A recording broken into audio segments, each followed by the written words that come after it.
Hello there guys, this is Christy Lewis from Dostoevsky in Space, and today is going to be another unedited June wrap-up and July TBR. So I already posted a K-Tropathon TBR, which has a lot of the things that I will be reading for K-Tropathon, but I have some priorities as well that are not related to K-Tropathon that I'll need to mention. So first, let's jump into the wrap-up. So most of the things that I have finished this month are shorter, more fun things because I'm in the middle of a lot of longer things or like more difficult things. So that's just how it went this month. So the first thing that I finished was Yona of the Dawn Volume 1, and this was following a young princess who puts her trust into the wrong person and ends up kind of having to go on a survival journey with somebody that she previously kind of took for granted. And the artwork is really beautiful, and I just felt like Yona was so relatable. She has this crush on somebody, and yeah, I really enjoyed it a lot. So I'm looking forward to jumping into the next volume at some point. I'm in the middle of lots of manga right now, so I don't know when I'll continue it exactly, but maybe during K-Tropathon, because the names seem kind of Korean inspired. But I could be wrong. Anyways, the next thing that I finished was another manga, Monster Volume 2, and this series just gets better and better with every manga. And did I really finish that in June? Yeah, I guess I did. This volume was, we're following a surgeon who, in his practice, actually saved the life of somebody who ends up becoming a serial killer. So he starts kind of tracking down that person again, and it's about his journey trying to find that person and kind of being on the run from the law, stuff like that. So it's very like, morality is a huge theme, and like black and white, gray morality, it's like very complex morality, I would say. So yeah, very, very interesting, and I'm loving that manga so much. So, and then next we have The Final Gambit by Jennifer Lynn Barnes, which was the final book in a trilogy that I was listening to with Kevin on our drives to medical appointments, and it was a very long series, so it was good in that sense. It definitely kept us busy for a while, and Kevin really enjoyed it. He really enjoyed the characters. We're following a young heiress who was unexpectedly given an inheritance that she really wasn't expecting, and so she's having to compete with the family members for this inheritance for a year. She has to like live in the same house as them and stuff like that. So yeah, Kevin really enjoyed the characters. I just thought it was really boring. I didn't think that there was a lot of characterization, at least not the kind that I care about. So okay, what's next? Okay, The Apothecary Diaries Volume 5 was next. Loved this volume. I just love every volume of The Apothecary Diaries. They always make me laugh. They're very Sherlockian, and it's set in Imperial China in a we're following a young woman who is working, she was in the first volumes working in the Imperial harem and trying to kind of solve issues there, like poisonings and stuff like that. She's very funny. Mao Mao is the main character, and Tiffany just started reading this, and I'm so excited because it's my favorite manga series that I've read so far, although who knows, Monster might take over that, and I am such a manga noob. But honestly, The Apothecary Diaries, every manga is right on tone. It's like, it delivers the same thing that I want every time. It's very consistent, and I love that. So, loving that. Next I finished A Brightness Long Ago by Gavriel K, which is a fantasy that's set in like a Renaissance Italy-like world, and it's following some young people who are kind of navigating their way through a very tense political plane, I guess you would say. There's lots of people that are competing for power here, like warlords basically, who are warring with each other, and they hate each other, they're rivals, and we see young people trying to kind of make their way through it. The writing is so beautiful. I love it. I love it because of the writing. I didn't really follow the plot machinations. I don't even remember who all the people are very well, because I read the first like 30% and then I listened to the rest. So it's just, I guess I'm more about the vibes lately for my entertainment. So for entertainment literature, I'm loving the writing style and the vibe, and it was just very enjoyable to listen to. So Next, we have The Moorland Cottage by Elizabeth Gaskell, which I read physically, and this is a classic that I read for Kate House Patreon, and it was the first book I read for a Patreon in a bit, and boy was it amazing. I feel like a lot of people rated it a little bit lower, and I think that's mainly because it's a novella. I personally love novellas. I like it when an author shows that they can be concise and you still enjoy the writing, but a lot of people complain that maybe the characters weren't developed as much. But I didn't think that was true. I mean, for a novella length, I thought they were developed really well. And I definitely, yeah, so this is following a girl who is growing up in a household that doesn't appreciate her, and she ends up making friends with her rich neighbors, and they appreciate her more. And so, but it reminds me, I don't want to get too much into the plot, but it reminds me a lot of the things about it remind me of Wives and Daughters, but Wives and Daughters is much longer and much more fleshed out. So this came before Wives and Daughters. It reminds me so much of it. It makes me think this was like her showing off her writing chops before she wanted to write a giant million-page chunker like, you know, Wives and Daughters. But yeah, Elizabeth Gaskell's writing is always so pristine and concise, and she deals with morality in interesting ways, which is always a draw for me with authors. If you can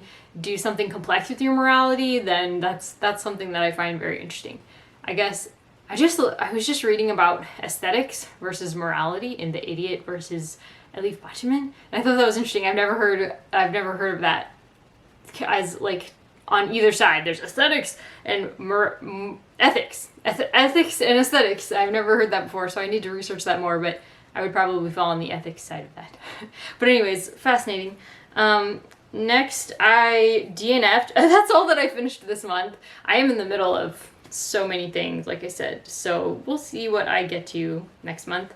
Hopefully I can finish up some of the things that I have going, but also DNF'd Why We Broke Up by Daniel Handler, because this is actually a book that I read several years ago on audiobook, and Daniel Handler is the author of the Series of Unfortunate Events series, which I just loved growing up, and I think that they are so pitch perfect and really enjoyed them. And I feel like this book was really similar in that it had a very similar consistent tone. It's funny. It's following a girl who is basically writing a letter to the boyfriend that she dumped. I don't actually remember who dumps who, but she's writing this dumping letter. So I don't know if she considers herself to be the one who's dumping him, but regardless, she's going over all the reasons why they broke up. And it's funny, but honestly, I was trying to listen to it with Kevin, and it was so snobby about like the art scene that I was just like, Kevin's not gonna enjoy this. Even if it's funny, it's like such a snob. So I don't know. I wasn't enjoying it because it was snobby. He didn't say anything, but he thought it was kind of boring. So we just were like, never mind. So we didn't even get very far in it. It was just like, this is not the right book for right now. So, but I did read it in the past and enjoy it. So I don't know. I guess it's one that works in a certain mood. So next we have Small Game by Blair Braverman, which is about a survival reality TV show. It's a novel following characters who are trying to survive this reality TV show out in the wild. And the cast of characters I was finding really interesting. I was really enjoying it, not missing a single word. It's working great on audio. And then somebody mentioned in Krista's live stream that this book actually, it's not a Krista book. And I just kind of was thinking, I wonder why, but I have an idea. And yeah, I guess as I was listening, it just sort of developed that way to where it became more focused, I guess, on like a sapphic relationship and developing that. And I was like, not really here for romance. So I just DNF'd it because I was like, I mean, if I could like speed through this at 2 times speed, I would probably continue because the frame story was interesting, but it started slowing down when it started going into the character backstory of the main character, which wasn't interesting at all. And then when it started going into this like developing sapphic relationship, it was like, I guess this isn't going to be what I was thinking it would be. I thought it would be like probably faster paced once we got to know the characters, but as we got to know the characters, instead of picking up on the plot, they started backing away and going into like the backstory and then developing the more human side with the relationship. And I just was like, well, it's probably not something that Kevin and I are going to enjoy together. And he's not going to be like, yeah, let's turn on 2 times speed and rush through the stuff we're bored with. So I just was like, you know, it's not a bad book, but I think it's probably not for me, and it's definitely not for Kevin. He wasn't enjoying it anyways. I was enjoying it until it kind of started slowing down. So I enjoyed the first 30-ish%, 20-something%. Okay, and that is it for the wrap-up portion. So next we have the July TBR portion. So obviously I'm hoping to actually finish this Pilgrim's Progress by John Bunyan by the end of this month, but I do have like 40% left. So it would have to be me getting right down into it and reading it again. So the first half, I didn't expect it to end halfway through the story we were following and to start another story.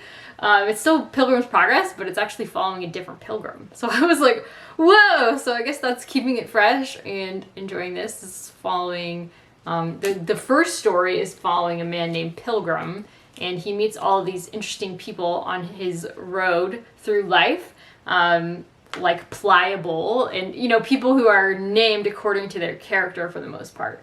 And you kind of see what happens to these people based on their character. I can't wait to discuss this with Krista and everybody who's reading along with us. And I am going to be actually doing a Zoom call for just my book club. So if you're interested in joining us for that, let me know. I already have you on the list though, if I told you that you're on the list. But if you are not on the list and you want to join me for that, you absolutely can. Otherwise, we're going to have a live show here on my channel, live with Krista and everybody who wants to be joining us. So I just thought I'd do a Zoom call because I had already told my group that we were going to be doing a Zoom call. So I was like, I don't want to just cancel the Zoom call. So we're still going to do the live show and the Zoom call. Looking forward to chatting with you guys about that. And I don't have any quotes for today's wrap up. Sorry about that. I'm kind of hurrying through it a little bit. Okay, next I'm going to be starting Bleak House, hopefully July 1st. Woo. So yeah, I was hoping to finish some of my giant classics before getting to this, but I think I'm just going to probably have to put Moby Dick to the side while I'm working on this and hopefully finish Moby Dick later in the year. Unfortunate, but that is how my reading has to go if I'm going to keep up with things that I want to do with friends. So that's fine.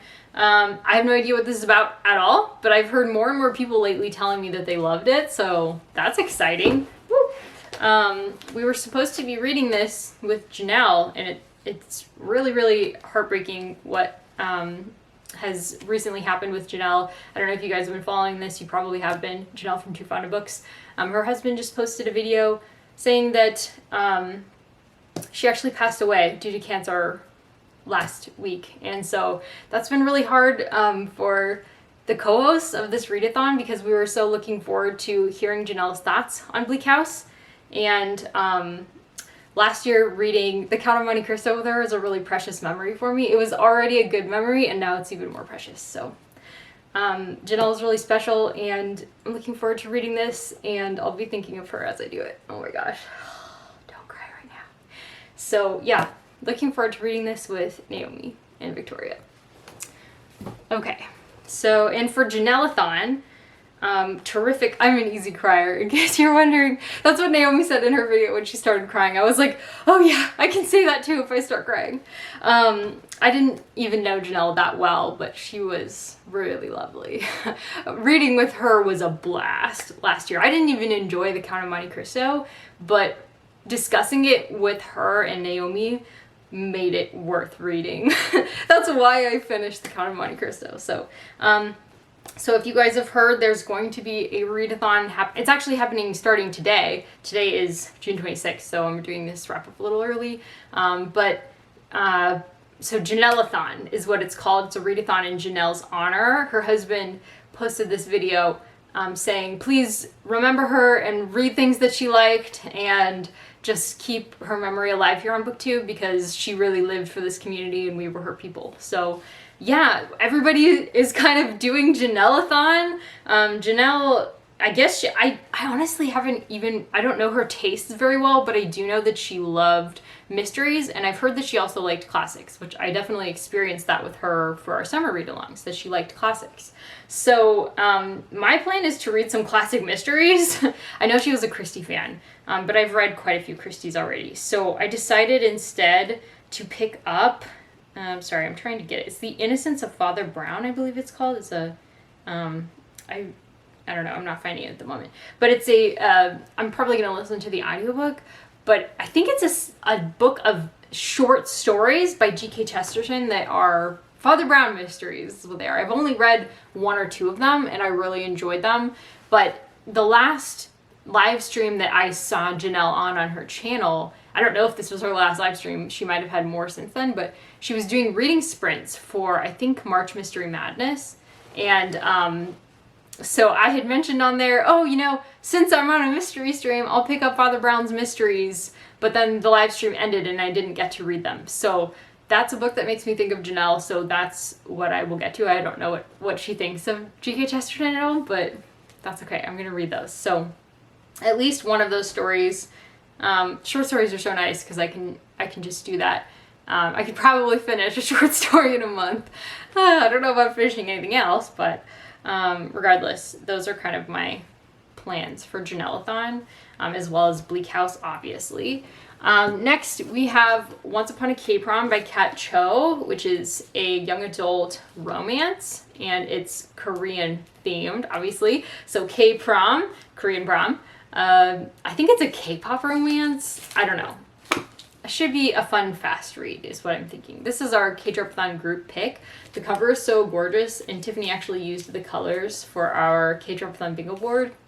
So let me know if you're joining us for this or anything else. Bleak House, Pilgrim's Progress, anything. Love to hear it in the comments. Yeah, I honestly don't know anything about this other than I'll be reading it next month. So next, Memoirs of Lady Hyegyeong. This is another book that since I'm starting Bleak House, I don't know if I will be able to start this. I really want to because this is the month to do it. It's the Korean month for K-Drop-a-thon. It's my Korean themed reading month. But so this is a memoir of a lady. I don't even know what period in Korean history. I've done like no homework on this except that I know it's online for free. So I may be reading this with Tiffany and Joanna next month, hopefully. Next, I also have started Cloud Cuckoo Land by Anthony Doerr with Victoria, and we're planning to take this nice and slow, so it'll probably take us it'll take me several months. I think it'll actually read quickly though when I'm actually focused on it, which I'm excited about. I'm excited to get back to it because I really enjoyed the beginning. It was like more sci-fi-y than I realized it was going to be. Excited, don't even know what it's about. Because I've only just started. Okay, Crying in H-Mart, hopefully we'll be reading. Since I'm doing that as a buddy read, I'm sort of taking my time with it and kind of reading along with a friend, Sarah Esther, who, by the way, is going to join us for reading sprints. Yay, K-Drop-a-thon sprints. We'll be having sprints on my channel next month for K-Drop-a-thon, and Sarah is going to join us. So if y'all don't know Sarah, you'll be meeting her.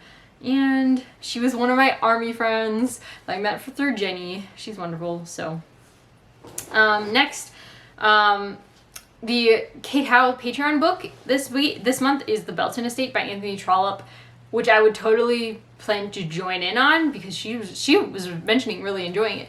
However, both of the Patreon dates they are dates that I already have other things happening on those dates, and for some reason I put the dates in my Google Doc and then I didn't put it on my calendar, so I ended up scheduling other things on those dates.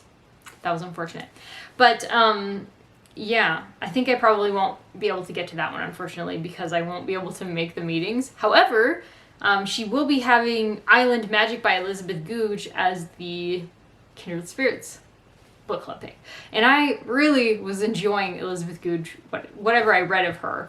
I would like to read more of her. So hopefully I can get to that. We'll see. Another thing that's a potential is Princess Bari by Hwang Sok-yong. I loved a book that I read by Hwang Sok-yong last year, and he's like really famous in Korea because he writes kind of what's the term? It's like protest literature in a sense, activist kind of literature, kind of speaking to power about their abuses of power.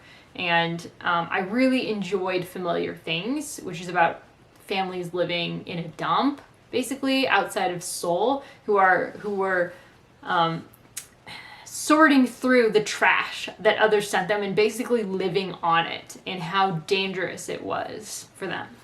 So I don't even know what Princess Bari is, but if I can get to that, I definitely will. I want to make him a high priority, but I do have a lot of other priorities this month. So, and I have lots of other things on the go. Like I said, I have lots of other things that I mentioned in my K-Tropathon TBR, so I'll just leave those there for now.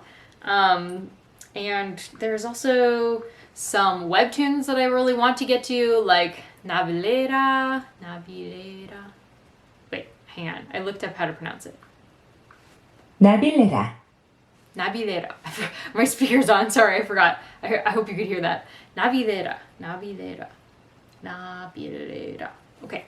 And I also have the webtoon in English and Korean for Reborn Rich, which was a show that I watched on Viki. It was a really interesting K-drama that took off in Korea and was extremely popular, and I think it was also extremely popular here.